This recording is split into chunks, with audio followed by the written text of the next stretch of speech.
hablado de temas febriles. ¿Sí? Y la otra enfermedad que aparece mucho es la enfermedad o el síndrome multisistémico. Entonces vamos a... Yo voy a sentar mi puntero, no música. Igual ustedes en cualquier momento me interrumpen sobre una pregunta, me levantan la mano, un comentario.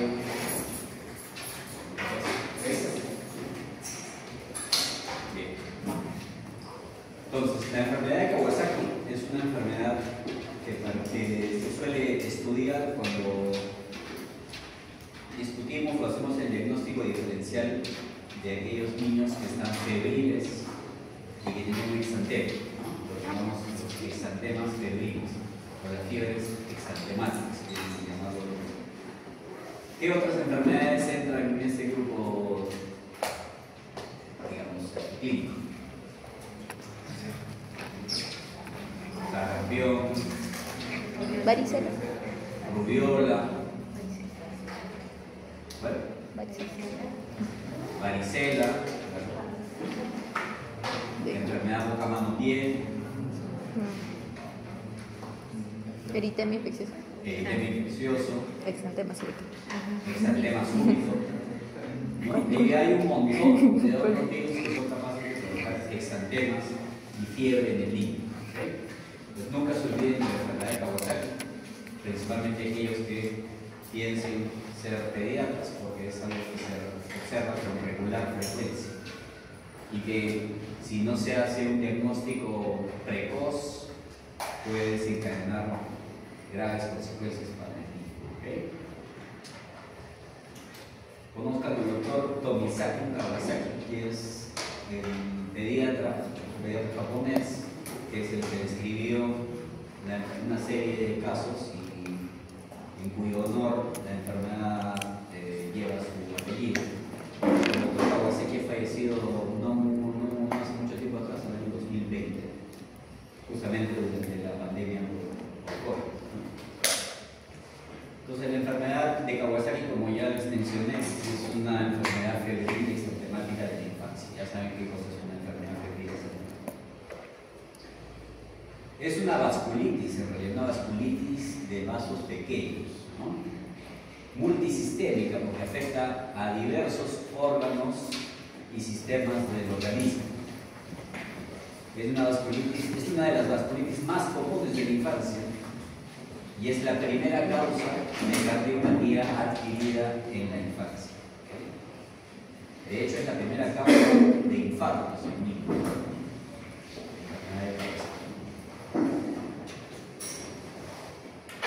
Prácticamente no se observa en la edad adulta, es una enfermedad que afecta exclusivamente a los niños y por alguna razón, probablemente por una razón genética, se observa un mayor predominio, una mayor frecuencia de casos en las etnias asiáticas, ¿no?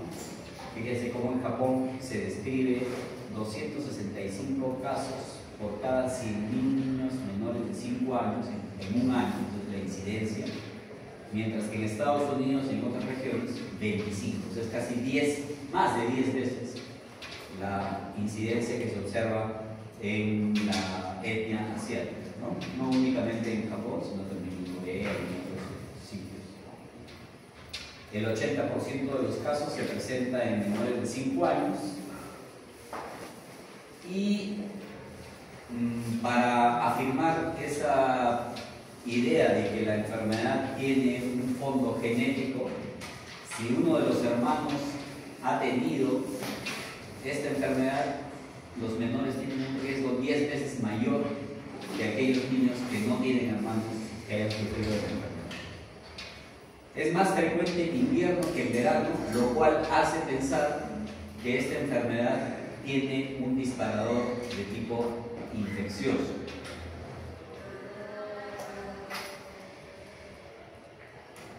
¿Okay?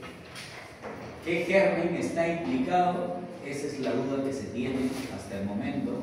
No se ha podido confirmar la relación directa entre algún germen específico y la enfermedad pueden ser virus, otros dicen que pueden ser bacterias, y dentro de las bacterias, la más comúnmente mencionada es el estafilococo. Tiene una baja mortalidad, sin embargo, pero esto es así siempre y cuando haya un diagnóstico precoz y el paciente reciba un tratamiento adecuado, del cual vamos a hablar más adelante.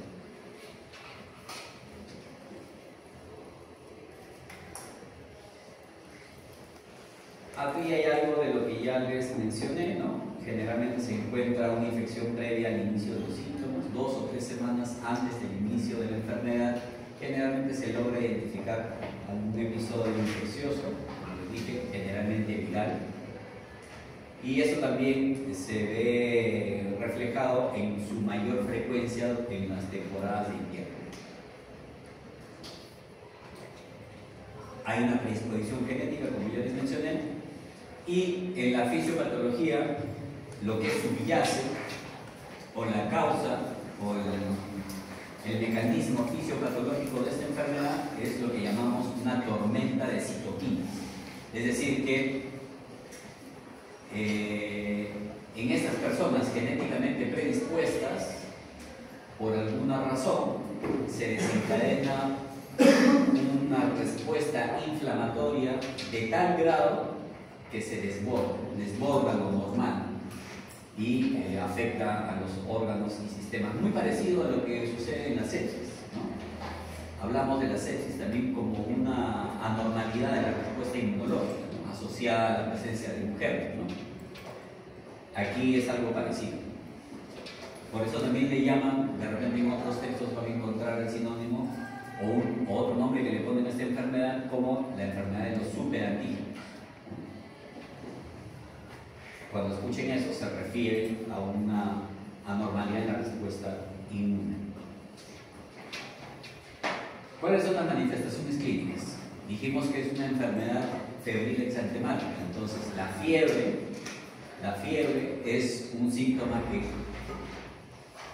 si está ausente del cuadro clínico, entonces podrían prácticamente descartar esta enfermedad, ¿no? Además es una fiebre, la fiebre tiene unas características muy particulares, ¿no? Generalmente se trata de fiebre alta, ¿no? Estamos hablando de 39 o 40 grados, y que generalmente no se resuelve con los antipiréticos comunes usados en pediatría, ¿no?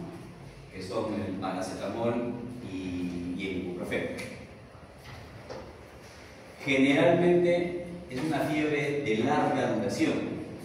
De hecho, para considerar la fiebre como un criterio diagnóstico de la enfermedad se requiere una duración de 5 días, por lo menos. El otro síntoma que tiene que estar siempre presente es el exantema. ¿Qué cosa es un exantema? El exantema es cualquier brote en la piel, ¿no? Los exantemas pueden ser papulares, maculares, papulomaculares, vesiculares, abonosos, ¿no? En el caso de esta enfermedad puede ser cualquiera de los que les he mencionado, excepto vesicular.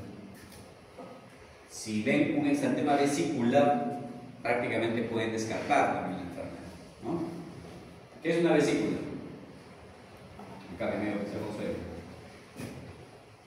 ¿Cómo describirías una vesícula?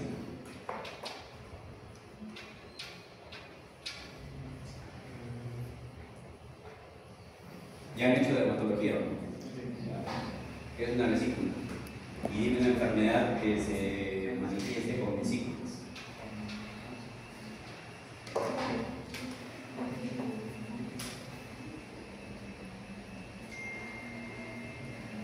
¿Qué es una vesícula? La vesícula tiene una expresión mayor de lo que llamamos flictela, ¿no? ¿Qué es una vesícula? ¿Quién sabe qué es una vesícula? Es una erupción, es una lesión primaria de la piel caracterizada por tener un contenido líquido y que mide menos de 5 milímetros. Eso es una vesícula.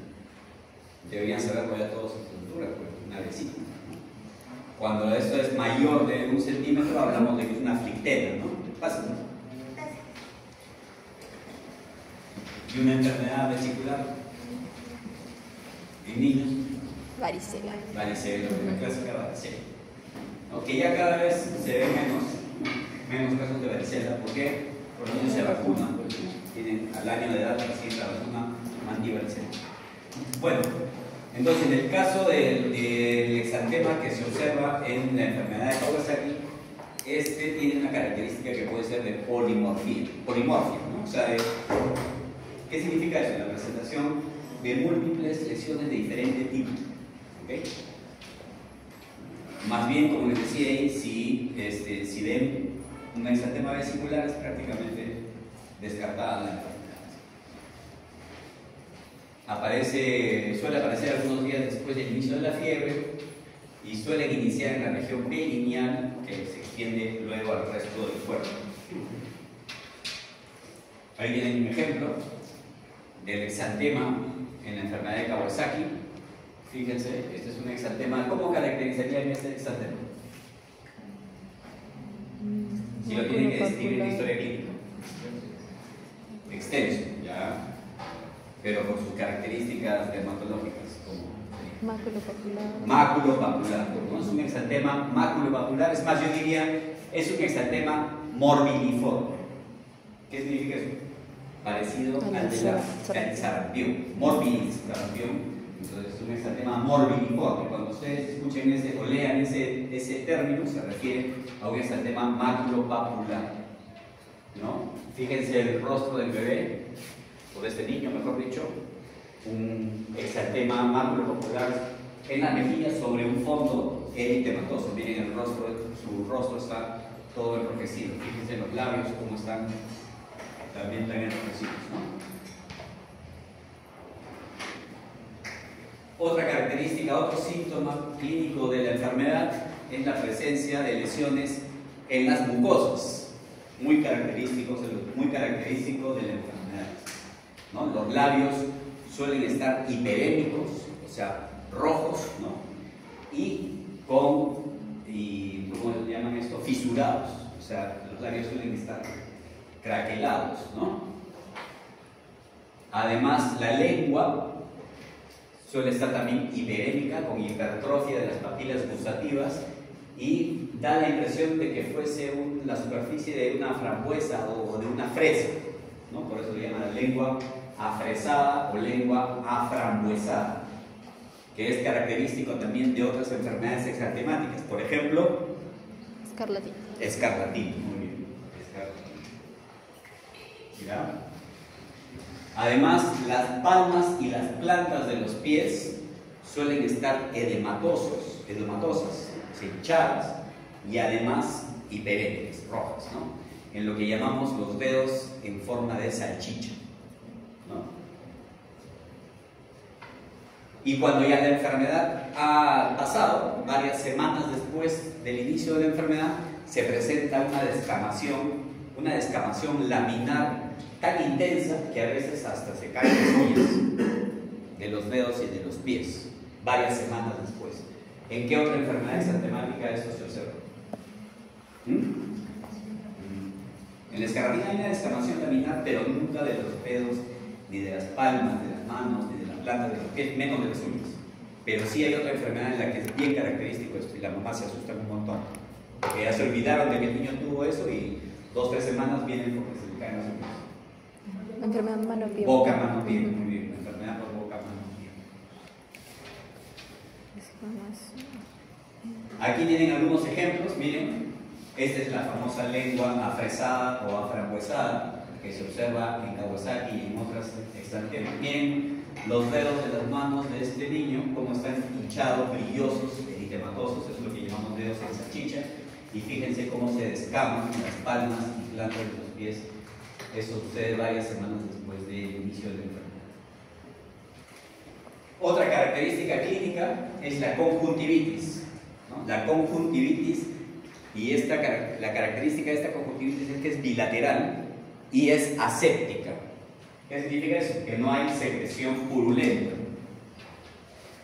¿Okay? y algunas veces inclusive puede haber una uveitis anterior, ¿no? Lo cual es relevante para el diagnóstico diferencial, porque casi ninguna otra enfermedad cursa con esa complicación. Fíjense aquí cómo sus ojos están encendidos, ¿no? Rojos, igual aquí, no tanto como en este caso. Linfadenopatías. Se presenta con regular frecuencia. A ver, ¿qué pasa ahí? ¿Qué estás haciendo? ¿Te interesa la clase? Sí. ¿Estás conversando sobre los exantemas febriles? Si no les interesa, pueden ir. No hay ningún problema. Solo que no me distraigan. Las linfadenopatías se presentan en la mitad de los pacientes, ¿ya? Y la característica es que es unilateral.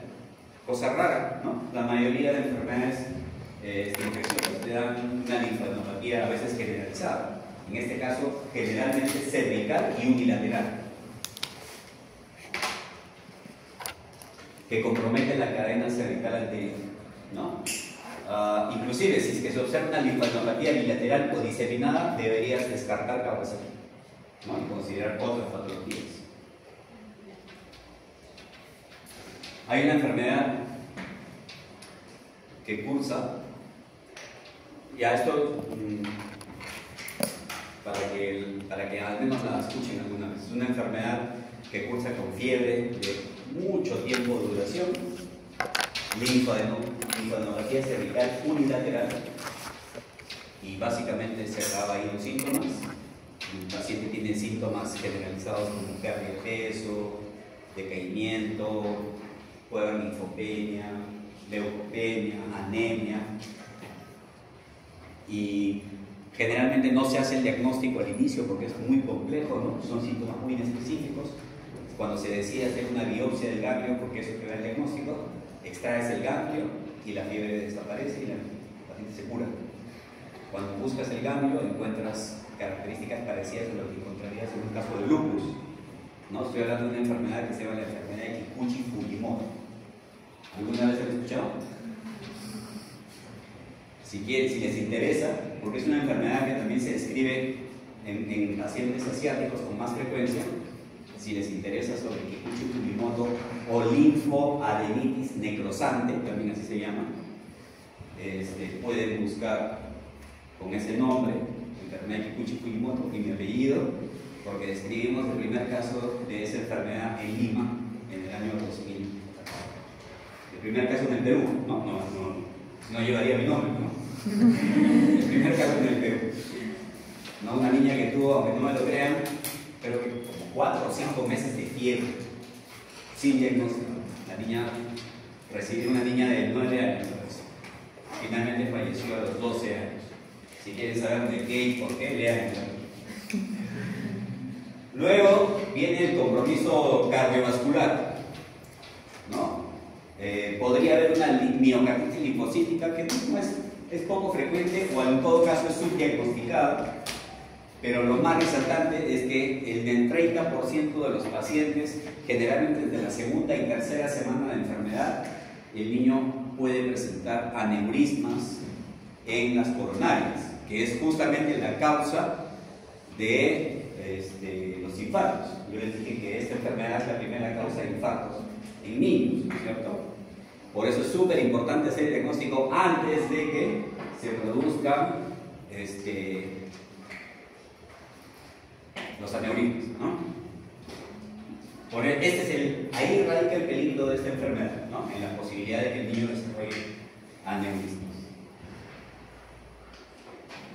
Acá están los diagnósticos, los criterios diagnósticos para la enfermedad de Kawasaki. Como ven, dice que se requiere la presencia de fiebre de por lo menos una duración de 5 días, sin ninguna otra explicación. O sea, ya el niño lo han examinado de pies a cabeza y no saben qué le produce la fiebre, combinado con al menos 4 de los siguientes 5 criterios. ¿Cuáles son esos 5 criterios? Conjuntivitis bilateral, compromiso o cambios en las membranas mucosas orales, incluyendo los labios fisurados e inyectados, la faringe congestiva. A propósito, aquí puede haber también una conjuntivitis, perdón, una faringitis, a veces es la faringitis supurada, ¿no? Y lengua en frambuesa. Otro criterio diagnóstico es cambios en las extremidades periféricas, incluyendo eritema de las palmas y plantas, edema de las manos y de los pies en la fase aguda y una descamación periunguial en la fase convaleciente. Otro criterio diagnóstico es el rash polimorfo, que ya les hablé, y el otro es la linfoadenopatía cervical, por lo menos un ganglio mayor de 1.5 centímetros de diámetro. En algunos casos se puede hablar de lo que le llaman el Kawasaki incompleto, es decir, cuando el niño tiene fiebre, pero no completa 4 de los 5 criterios, ¿no? Pero uno sospecha altamente de la enfermedad. ¿Y por qué es importante esto? Porque en esos casos también hay que iniciar el tratamiento de forma precoz. ¿Okay?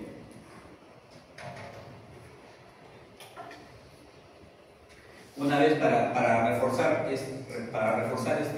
esta idea y que se les quede plasmada, grabada en la cabeza un poco más, les voy a contar un caso. Una vez estaba atendiendo en mi consultorio, en mi consulta privada, y estaba ahí atendiendo, y terminé de atender, y entra un señor, me dice, doctor, visiblemente alterado, muy ofuscado, y me dice, doctor, por favor, ayúdeme, tiene que ayudarme con mi niño, que no saben qué es lo que tiene.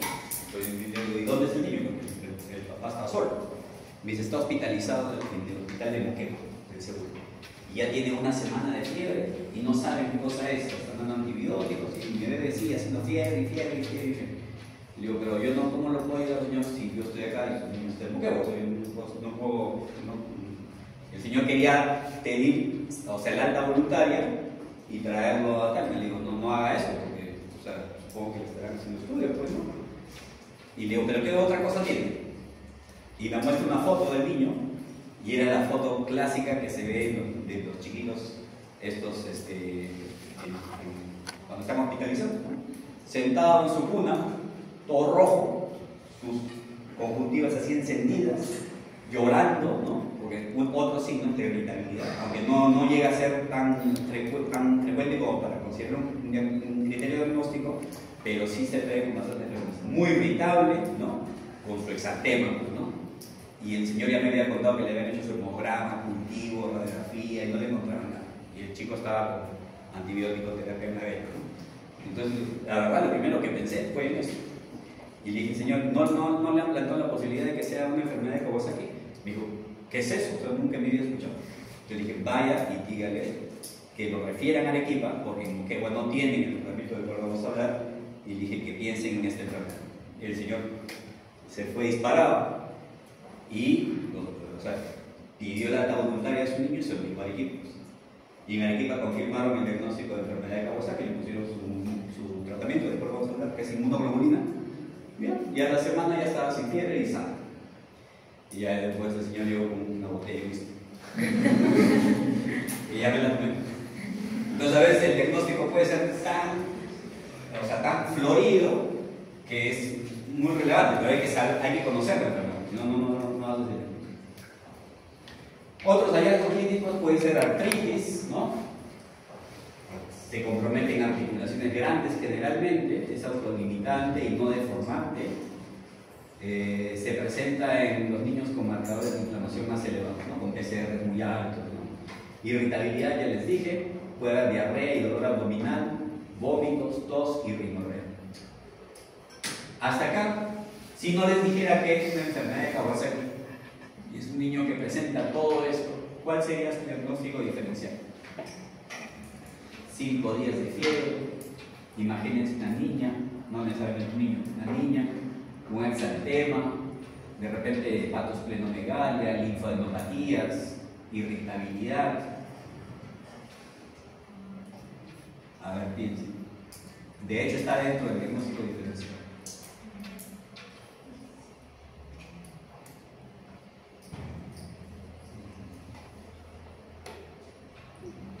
Lupus. El lupus eritematoso sistémico se parece bastante también. De hecho, es parte del diagnóstico diferencial. ¿Okay? Ok, exámenes auxiliares. ¿Qué podemos pedir, digamos, para confirmar la enfermedad? Lamentablemente no hay ningún examen de laboratorio, ni inmunoglobulinas, ni nada que pueda ayudarnos con el diagnóstico. Esta es una enfermedad meramente de diagnóstico clínico, ¿no? Va a haber un incremento, obviamente, de la PCR, de la velocidad de sedimentación y de cualquier otro marcador inflamatorio que le pidas, porque lo que está ocurriendo es una inflamación multisistémica. Puede haber trombocitosis, y la trombocitosis en los casos, yo he visto casos de trombocitosis de más de 1 millón de plaquetas en el niño. ¿Y eso qué problema puede provocar? ¿Qué creen ustedes? Que haya más de 1 billón de plaquetas en un centímetro cúbico de sangre circulando. Claro, puede haber hipercoagulabilidad, ¿no? Y más asociado a la posibilidad de que ocurran aneurismas, ahí tienen la explicación de por qué se infartan estos niños, ¿no? Entonces, puede haber leucocitosis, elevación de la ferritina. ¿Qué cosa es la ferritina? ¿Qué es la ferritina? ¿Qué función fisiológica cumple esta proteína?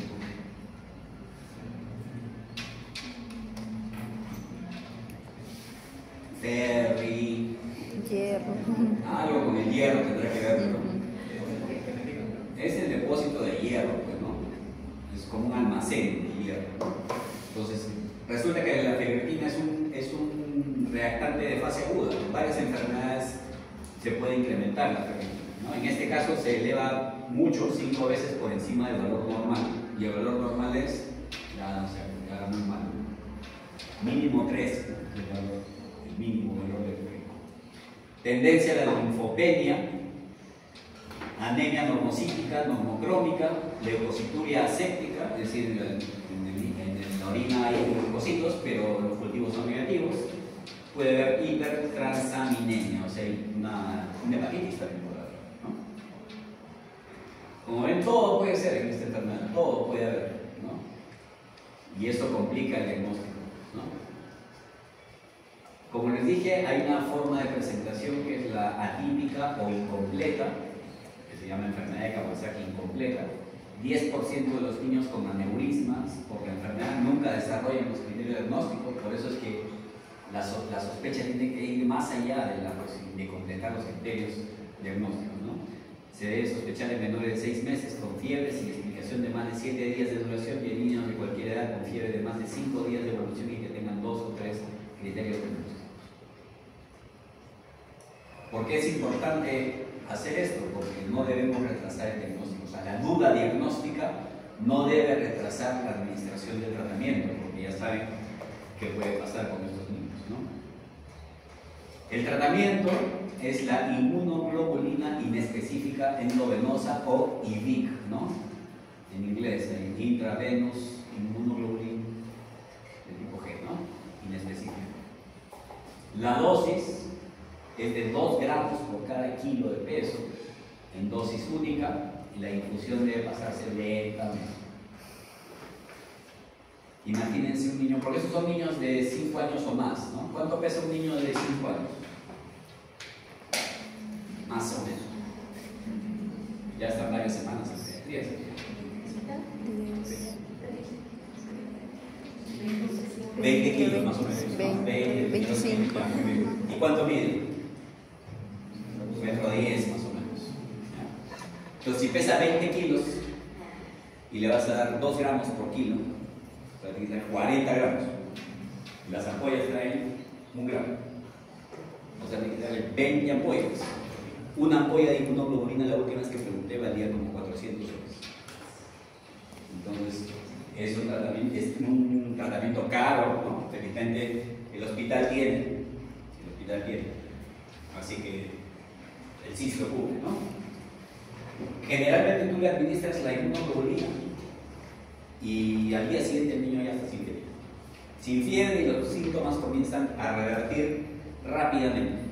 ¿Cómo actúa la inmunoglobulina en este sitio? Porque en varias enfermedades se usa la inmunoglobulina inespecífica. Por ejemplo, en la que vamos a conversar ahorita más adelante, que es el síndrome multisistémico por COVID, se usa también. Se puede usar, por ejemplo, en la trombocitopenia autoinmune o idiopática, como dicen, ¿no? ¿Cómo actúa la inmunoglobulina inespecífica? ¿Qué significa que es inespecífica? Que no está dirigida contra un germen o contra una proteína específica, por ejemplo. Y entonces, ¿cómo funciona? ¿Quién se imagina?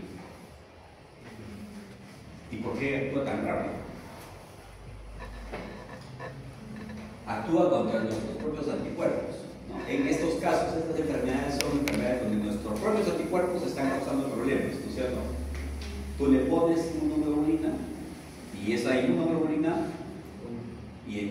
se une a nuestros anticuerpos y bloquea su acción.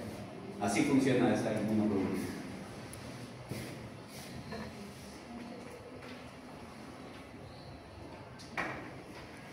Como el chico tiene incremento de la hipercoagulabilidad, es importante darle ácido acetilsalicílico, o sea, aspirina. Y se le da una dosis bastante alta, miren, de 30 a 100 miligramos por kilo. Volvamos al mismo niño de 20 kilos, le damos la dosis mínima, 30, 20 por 3, son 6 gramos, ¿no? 6 gramos de aspirina diaria. Bueno, el límite es 4. Hay que repartirlo en 4 tomas. La pastilla, no hay jarabe de ácido acetilsalicílico. Vienen pastillas de 500 miligramos de aspirina. Entonces eso hay que administrar. Y con esto también baja la fiebre. Con la aspirina baja la fiebre. El ácido acetilsalicílico es un fármaco. ¿De qué grupo?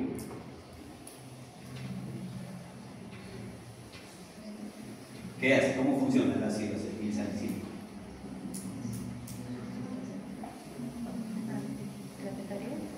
Tiene efectos antiplaquetarios, sí. ¿Qué más? No, pero eso no es su principal efecto. ¿Cuál es su principal efecto? Protector cardíaco. En dosis bajas, pero en esas dosis no. Es el clásico antiinflamatorio, sino que ya no lo usamos porque tenemos otros antiinflamatorios menos lesivos que este, ¿no? Y en los niños no se usa para nada. Esta es la única enfermedad donde se usa ácido acetilsalicílico, o sea, para calmar la fiebre y calmar la inflamación. Es más, deben siempre acordarse, aunque no se usa, pero deben acordarse que si a un niño con varicela o una infección viral ustedes le dan ácido acetilsalicílico para que le baje la fiebre, puede matar, porque hay un síndrome que se llama el síndrome hepatoencefálico agudo o síndrome de Rey. Los niños que hacen una falla renal aguda y se mueren por el uso de ácido acetilsalicílico. Entonces, recuerden que esta es prácticamente la única enfermedad que se usa.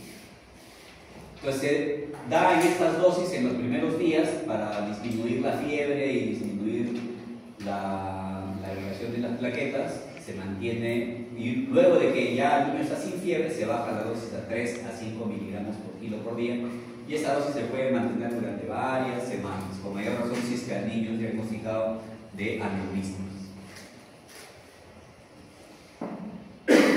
Otros medicamentos que no tienen tanta evidencia y que se pueden usar en el caso de que haya una falla terapéutica son los corticoides, ¿no? Y otros anticuerpos, ¿no? Como el infliximab, que es un anticuerpo monoclonal, ¿no? O el etanercept, ¿no? O inmunosupresores como la ciclosporina. Pero eso ya estamos hablando de casos en los que ya no tienes más que otra cosa que hacer, más que echar mano de estas cosas, ¿no? Ok, y esto es la enfermedad de Kawasaki. ¿Alguna duda tiene con la enfermedad de Kawasaki? Vamos a hacer ahora un paralelo con el síndrome inflamatorio multisistémico pediátrico asociado a COVID-19 o MIS-COVID-19, ¿no? Que la verdad ya no se ve porque la pandemia ya ha disminuido, ¿no? Estamos ahorita en una fase endémica de la enfermedad, ya no vemos tantos casos, pero cuando estuvimos en el pico de incidencia a nivel mundial, los niños también se enfermaban, ¿no? Y si bien es cierto, algunos se les ha dado COVID, seguro no a varios, ¿Cómo es estar enfermo de COVID? De la pasa muy feo, ¿no? Pero lo raro de esta enfermedad es que los niños generalmente no hacían mayor sintomatología. Mocos, dolor de garganta, fiebre de un par de días y ya está. O sea, el COVID con los niños, el virus del COVID con los niños era bastante benigno, entre comillas, excepto en algunos casos, ¿no? En los que se desarrolla este síndrome. ¿Están vacunados contra el COVID?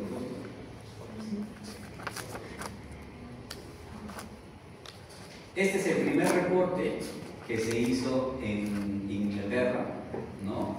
Se tituló así: shock hiperinflamatorio en niños durante la pandemia de COVID-19. ¿Qué pasó? Que en Inglaterra comenzaron a observar pues, que comenzaban a llegar al hospital niños en shock y otros niños que eran diagnosticados de Kawasaki, ¿no? Pero a los que les hacían el test para COVID salían positivos, ¿no? Y entonces se les ocurrió y dijo, oye, de repente este es un efecto de COVID en los niños que hasta ahora no se ha descubierto, ¿no? Y entonces estos autores, acá está la publicación, si quieren buscarla, presentaron una serie de casos que después se fueron replicando en otros lugares del mundo, incluyendo aquí en el Perú. Acá en el Perú hay en el Hospital del Niño trabaja un doctor que se apellida Candela, el doctor Candela. Es un infectólogo, es un infectólogo pediatra muy bueno y él ha publicado junto con otros autores, junto con otros colegas suyos, la serie de casos que en el Hospital del Niño cumplieron criterios para este diagnóstico. ¿Okay? Así que eso se ha observado a nivel mundial y también aquí en Italia, como les voy a mostrar más adelante. La infección sintomática en niños por COVID es mucho menos frecuente que en el adulto, ya les dije, ¿no? El riesgo de enfermedad grave es mayor en menores de 1 año y con comorbilidades. O sea, en niños que se enferman por COVID y tienen menos de 1 año, niños que tienen alguna comorbilidad, como cardiopatías, inmunosupresión, asma, cosas así, la suelen pasar peor, ¿no? En mayo del 2020, Rifagen, que es el que publicó este artículo, publicó la primera serie de 8 niños que atendieron en un lapso de 10 días y que presentaron cuadros compatibles con enfermedad de Kawasaki, shock tóxico estafilocócico o falla orgánica múltiple. Se han reportado más series de casos en casi todos los continentes y se cree que la incidencia es de 2 por cada 100.000 habitantes. Los casos se presentan 3 a 4 semanas después del pico de casos de COVID-19, más frecuente en mayores de 5 años y previamente sanos, y la obesidad y el asma podrían ser factores de riesgo para desarrollar esta enfermedad. La fisiopatología es igualita a la de Kawasaki, ¿no? Es una desregulación inmunitaria, es un proceso postinfeccioso que se presenta en niños con alguna predisposición genética y no hay diferencias entre las secuencias genéticas de los virus en los casos de COVID sin MISC y los casos por COVID con MISC. O sea, el problema aquí no es el virus, el problema aquí es la susceptibilidad del individuo. ¿Me entienden? Acá tienen un gráfico, ¿no? Donde se puede ver etapa 1, dice, infección temprana, infección por SARS-CoV-2, asintomática o levemente sintomática. Significa que el niño de repente ni siquiera ha tenido síntomas de COVID, ni siquiera ha tenido fiebre, mocos, nada, ¿no? O si los ha tenido han sido bastante leves, ¿no? Hay una colonización de la nasofaringe con una leve infección, no hay infección pulmonar, hay una activación de los macrófagos y estos son los causantes de todo el problema, ¿no? Estos macrófagos activados se activan a los linfocitos T helper, estos se activan o comienzan a producir toda esta serie de citoquinas, ¿no? De citoquinas. El factor de necrosis tumoral, la interleucina 12, la 6, la 1 beta, la 23, la 4, el interferón. Todas estas proteínas o citoquinas son liberadas y van a producir una estimulación de los macrófagos y de los neutrófilos y de los monocitos que va a llevar a una respuesta hiperinmune. Esta respuesta, por otro lado, los anticuerpos producidos por los linfocitos B mismo. Y esta respuesta hiperinmune es la que va a causar todo el daño sobre el cuerpo de este niño, que es exactamente lo mismo que ocurre en la enfermedad de Kawasaki. Igualito, solo que aquí no es, acá está el SARS-CoV-2 y en la Kawasaki, ¿quién diablos sabe qué virus? Nadie sabe, ¿no? Los síntomas los vamos a ver acá. Acá están los criterios diagnósticos de la Organización Mundial de la Salud, que dice que tiene que haber fiebre mayor o igual a 3 días y 2 de los siguientes criterios: rash o conjuntivitis no purulenta bilateral, igualito al Kawasaki, con signos de inflamación cutánea, oral, manos o pies, igualito al Kawasaki, hipotensión o shock, cosa que usualmente no se encuentra y es una diferencia con Kawasaki. Estos chicos sí pueden hacer shock, pueden llegar chocados o hasta morirse. Factores de disfunción miocárdica, o sea, puede haber una pericarditis, valvulitis o anormalidades coronarias, evidencia de coagulopatía y problemas gastrointestinales agudos, lo cual también la diferencia de Kawasaki. En Kawasaki generalmente no hay tanto síntoma digestivo como en esta enfermedad. Obviamente, además de esto, tiene que haber algún indicio de que el paciente tiene COVID, ¿no? De repente es tiene que haber elevación de marcadores de infección, descartar otras causas y evidencia de COVID, ¿no? Ya sea a través de una reacción en cadena de polimerasa, una prueba serológica, una prueba antigénica o simplemente la evidencia epidemiológica de que ha tenido contacto con alguien con COVID. Hay otros criterios diagnósticos, pero nosotros nos guiamos por lo de la OMS, ¿no? A diferencia de los niños con Kawasaki, esta enfermedad afecta mayormente a los niños mayores de 5 años, predomina el sexo masculino, ningún antecedente en especial, sin embargo hay reportes de que la obesidad y el asma podrían ser factores de riesgo. La fiebre generalmente es alta y de por lo menos 3 días de evolución, y como les dije, casi siempre hay síntomas gastrointestinales como vómito, dolor abdominal, que preceden a la aparición del extranjero. Inclusive, el dolor abdominal es tan intenso y tan serio que ha habido niños que han sido operados con el diagnóstico de apendicitis y que realmente no tenían apendicitis, sino que lo que tenían era un MISC, o sea, un síndrome inflamatorio multisistémico. Y voy a ver diarrea. Miren esta lengua, la típica lengua en fresa o afranquizada que ya les había mostrado antes. Miren esa inyección conjuntival bilateral, miren sus labios cómo están hiperémicos, parece que se hubiese pintado, ¿no? ¿Cómo se llama? Con eso. Miren este brote en la piel, este es un brote abonoso, no se ve en la foto, pero esos son abones. ¿Qué cosas son los abones? Ronchas, lo que llamamos ronchas, ¿no? O sea, una lesión sobreelevada, edematosa, hiperética y generalmente muy pruriginosa, o sea, que produce mucho escozor, ¿no? Característica de una enfermedad dermatológica que se llama urticaria, ¿no? Urticaria aguda, ¿no? Ustedes ven abones y lo primero que es urticaria, ¿no? En este caso, este niño tenía abones, ¿ok? Acá esta foto muestra el pezón de este niño que también está hiperémico, o sea, todas las mucosas y toda la piel está inflamada en general, ¿no? Estas son fotos de un caso de acá de Tacna, ¿no? Por si acaso. De primer caso de esta enfermedad en Tacna. Linfadenopatía cervical, inflamación de la orofaringe.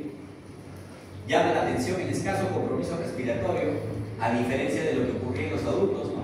Que a los adultos les da neumonía de frente, ¿no? Y mandaba al ventilador. En este caso, ¿no? Compromiso neurológico, dolor de cabeza, irritabilidad, encefalopatía, que puede ser considerada como un signo de severidad. Compromiso miocárdico, miocarditis, pericarditis, disfunción miocárdica con hipotensión y shock, dilatación de las ramas coronarias y aneurismas, ¿no? Igual que el Kawasaki. Puede haber serositis, derrame pericárdico, pleural. Y acá me faltó colocar que también puede haber haber daño renal, y de hecho los niños que debutan con daño renal había que estar muy atentos porque esos podían ir al shock, ¿no? Alteraciones laboratoriales como incremento de los reactantes de fase aguda, como el PCR, la procalcitonina, velocidad de sedimentación glomerular, ferritina. En el hemograma podía haber leucocitosis por linfopenia, plaquetas normales o plaquetopenia. Está muy variado el cuadro. Hiponatremia, daño renal agudo, ya les dije, hipoalbuminemia, troponina y péptido natriurético de tipo B elevados, dímero D y fitinógeno elevados. Todos estos son reactantes de fase aguda.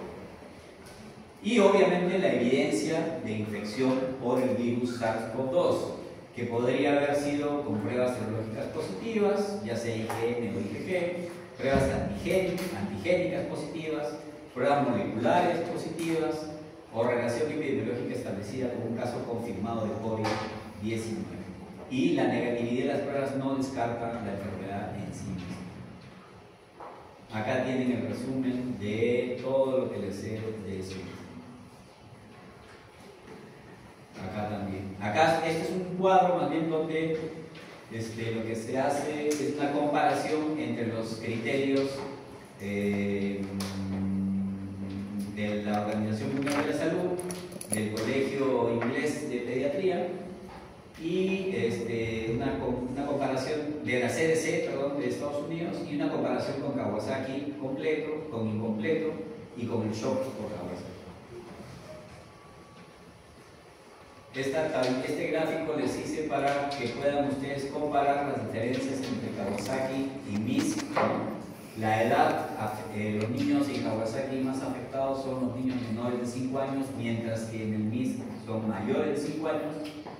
Factores asociados en la enfermedad de Kawasaki, la hernia asiática, ¿no?, que es más frecuente en invierno, mientras que en el COVID, MIS es la obesidad y el asma aparentemente. Síntomas predominantes en el MIS, dolor abdominal y shock. En enfermedad de Kawasaki, piel y mucosas en los ojos. El timing, o sea, el tiempo en el que se presenta en el MIS, 4 semanas después del pico máximo de prevalencia, de incidencia de la enfermedad. En Kawasaki en cualquier momento. Y laboratorio básicamente lo mismo, ¿no?, porque en ambos hay que hacer ecografías cardíacas. Obviamente aquellos niños que están chocados necesitan terapia de shock, ¿no?, con aporte de volumen, con inotrópicos, a veces ventilación mecánica. Obviamente si hay signos de insuficiencia respiratoria hay que tratarlo, ¿no? Antibióticos de amplio espectro hasta obtener los cultivos, porque recuerden que es una enfermedad. Ahorita les voy a comentar el caso, el primer caso que tuvimos. Bueno, o sea, el uso de antibióticos nadie te lo va a cuestionar porque en realidad no sabes qué cosa le está pasando al niño que tienes delante tuyo. Por eso, antibióticos de amplio espectro hasta confirmar o hasta descartar, mejor dicho, la presencia de virus. Y otra vez el tratamiento. ¿Cuál es el tratamiento para estos niños? La inmunoglobulina intravenosa tiene un excelente efecto. Se puede usar metilprednisolona, ácido acetilsalicílico, etc. Pero el tratamiento básico es la inmunoglobulina. El pronóstico, la mayoría de reportes indican que el pronóstico es favorable siempre y cuando el niño salga al shock, obviamente, ¿no?, y se haga un diagnóstico precoz. Ok, esta es la bibliografía. Ya espero un poquito. Voy a ponerles el caso para que no puedan percibirlo. ¿Alguna duda tienen ahí? Son enfermedades muy parecidas, ¿no? Doctor, la linfadenopatía del mix es unilateral o bilateral? No, es así, generalizada.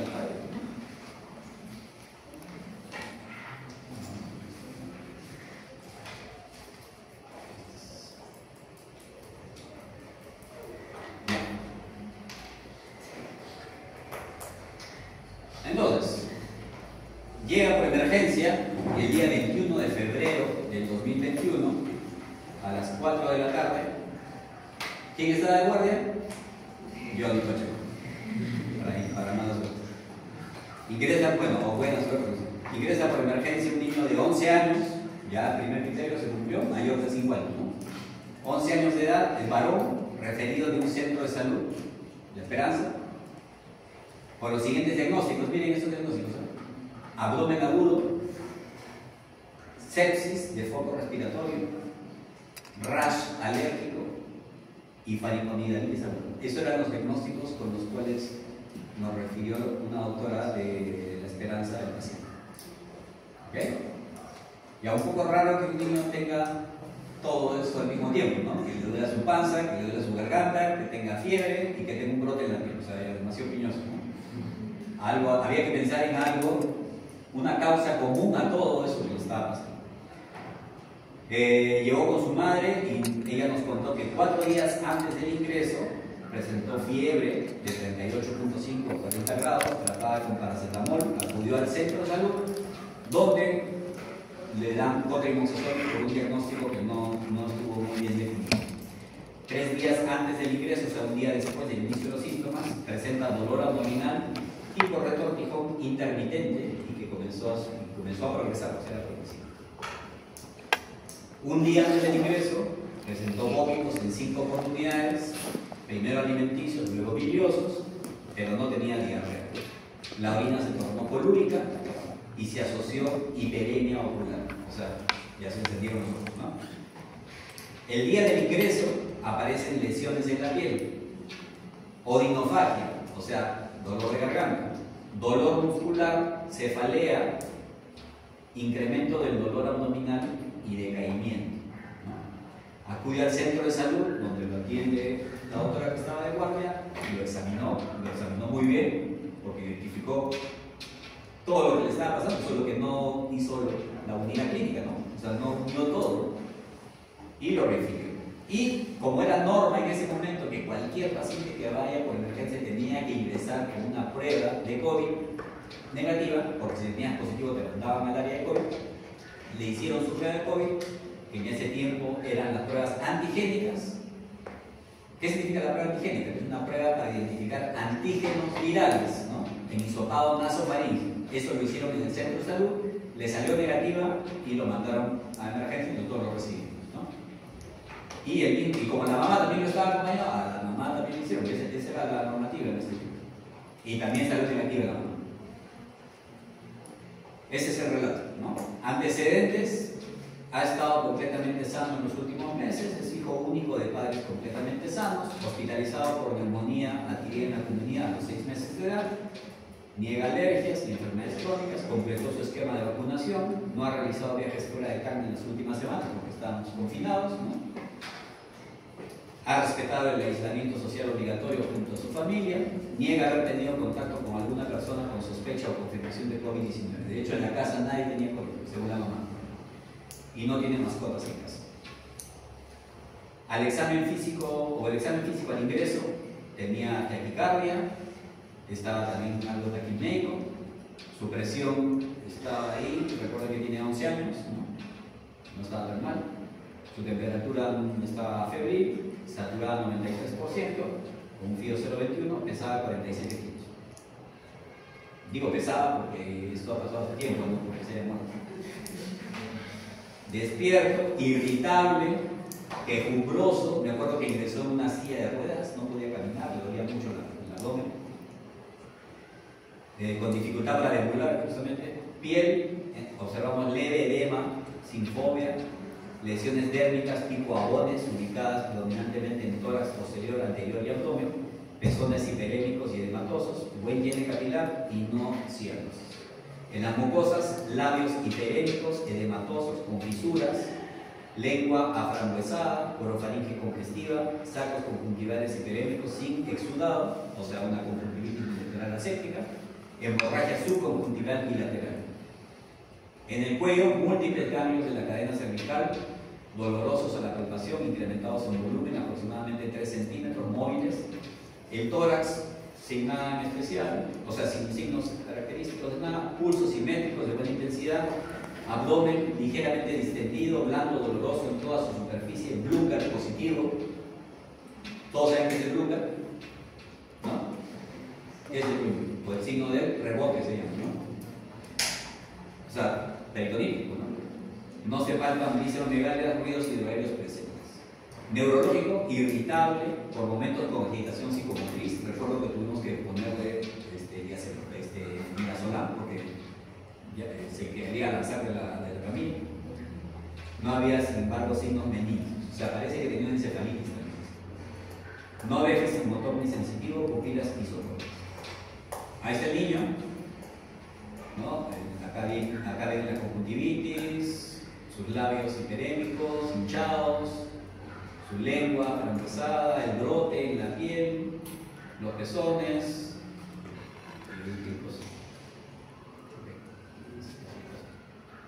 Entonces, mis diagnósticos al momento del ingreso fueron descartar enfermedad de Kawasaki, descartar síndrome inflamatorio multisistémico post-COVID-19, porque ya para este momento ya se habían reportado esa serie de casos, y descartar peritonitis aguda, ¿no?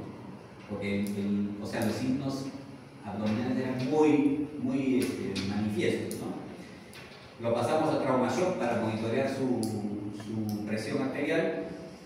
Lo comenzamos a hidratar así profusamente, hidratación endovenosa porque también estaba deshidratado. Le inicié antibióticos, ¿no? Centrifugación endovenosa, oxígeno suplementario y le pedí un hemograma completo, un perfil bioquímico básico.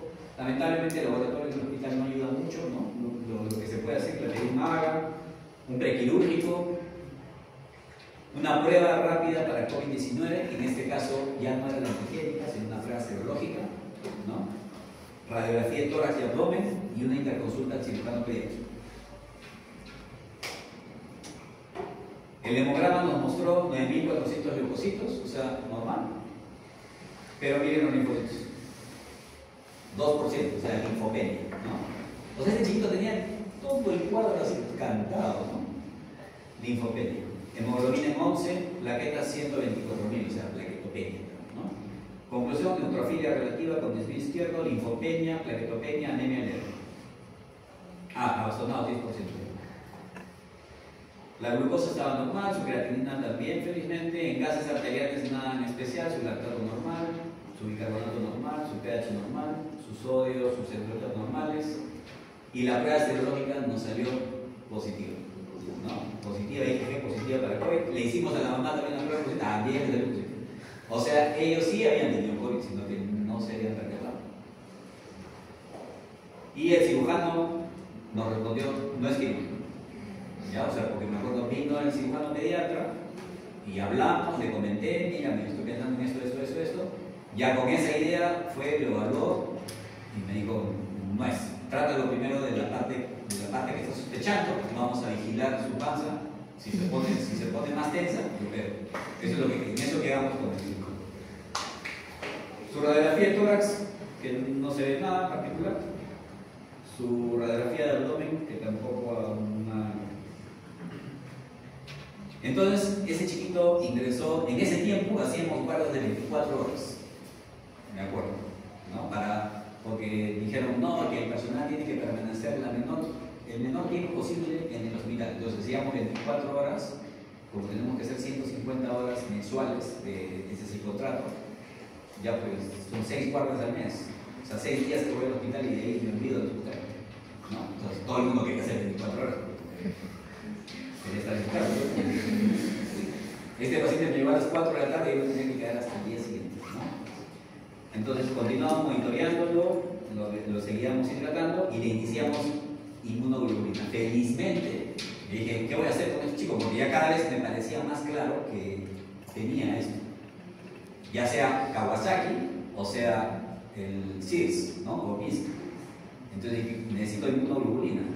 Y me fui a buscar creo que era un sábado inclusive. O sea, un día que no había mucha gente en el hospital. Y me voy a buscar a farmacia. Y esos días, farmacia no solo tiene la farmacia de emergencia. Y en la farmacia de emergencia suele haber los medicamentos básicos, ¿no? Y la inmunoglobulina no es un medicamento básico. Y para suerte este chico me cruzo con la responsable, con la químico farmacéutica responsable de farmacia y le digo, oye, ¿tienes inmunoglobulina? Y me dice, sí, justo acaba de fallecer un paciente para el que le habíamos pedido. Era un paciente que había ingresado por, ¿cómo se llama esto? Por síndrome de Guillain-Barré. Y en esa enfermedad también se usa la química. y el señor había fallecido, un adulto, había fallecido y no habían alcanzado a ponerle de inmunoglobulina y les quedó de inmunoglobulina a la suerte de este chico. Porque ¿cuánto pesó? 47 kilos y la dosis es 2 gramos. ¿Cuántos gramos? 80 y tantos gramos, 90 gramos. Y felizmente tenían. Entonces, acá está la dosis. 90 gramos le programamos. Dosis total, realmente la guardia se llegó a pasar 80 gramos porque ya se acabó mi guardia, pero el resto de la dosis la pasamos mi guardia. Iniciamos lo importante es que iniciamos 4 horas después del ingreso, o sea, fue un tratamiento bastante rápido. Le iniciamos ácido acetilsalicílico también a 30 miligramos por kilo, ceftriaxona y vancomicina endovenoso, se tomaron cultivos y como les decía fue necesario sedar al paciente por agitación psicomotriz.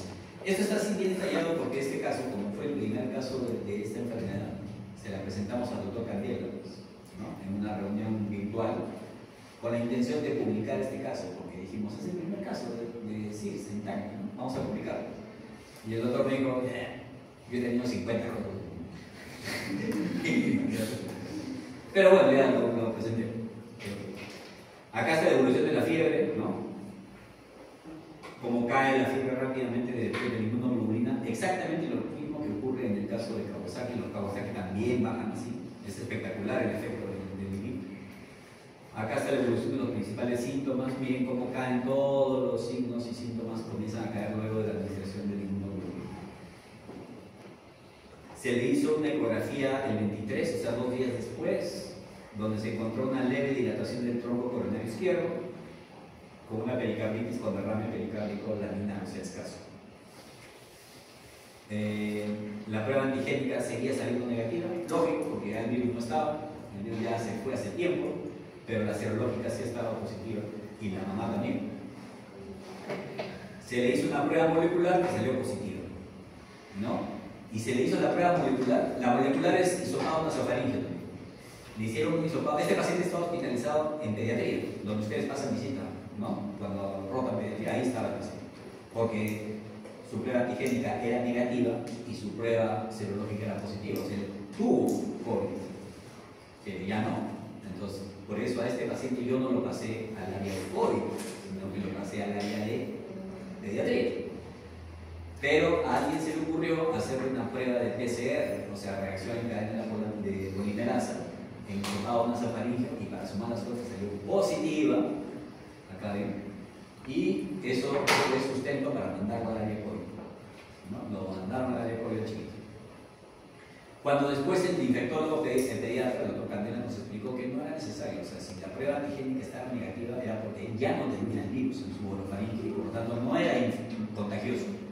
Pero ¿por qué salía la prueba molecular positiva? Porque pueden quedar restos de ADN, de ARN en su orofaringe, que no significa que vaya a contagiar, ¿no? Entonces ese niño, la verdad, fue expuesto, digamos, inadecuadamente en el área de COVID, ¿no? Bueno, estos son los resultados de los exámenes, que ya todo se fue normalizando. Miren, las plaquetas de 124.000 pasaron a 126.000, después se fue a la trombocitosis, 476.000. ¿Qué más estaba alterado? Los linfocitos estaban en 2, luego subieron a 3, luego se fueron a 33, todo se fue normalizando, ¿no? Para su mala suerte. Para su mala suerte, este chiquito estaba hospitalizado en pediatría y se les pasó la mano hidratando, ¿no? Y miren cómo se puso su corazón. Miren cómo estaba su corazón y cómo se puso su corazón.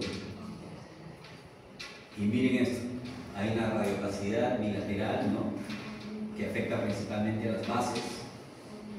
Es un edema agudo de pulmón, pues el chico. Eso fue y le hicieron una tomografía, porque dijeron, no, está haciendo neumonía por COVID, ¿no? Le hicieron una tomografía y ahí se ve el edema. Esto no es neumonía, es un edema agudo de pulmón. Ya se le puso fluoxetina y se le puso. ¿Ves? Esto es después de la fluoxetina. Bueno, ya está el tratamiento recibido y ya se fue de alta, chicos, se fue de alta con el ácido acetilsalicílico preventivo. Como tuvo una dilatación de su arteria coronaria, se le dio para prevención, ¿no? Y como tenía trombocitosis al alta, también tuvo. Y ya el cardiólogo pediatra lo fue siguiendo y todo se normalizó. El chico, hasta hace, eso sí, en 2021, hasta hace 2 años la mamá todavía me escribía mensajes, me decía, mi hijo está bien, doctor. Ya después ya, ahorita estamos en 2025, ese chico ya tiene a sus 15 años, 16 años. Pero este fue el primer caso de COVID, de SARS-CoV, y como ven, describe exactamente lo que les he mencionado en el CX. Ok, quería compartir con ustedes para reforzar eso. ¿Tienen alguna duda sobre cualquiera de estas dos enfermedades?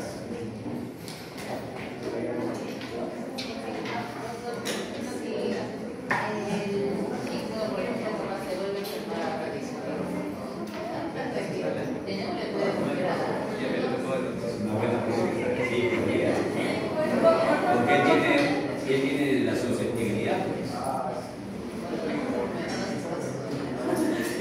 ¿A ustedes les ha dado COVID? A mí me ha dado COVID 2 veces.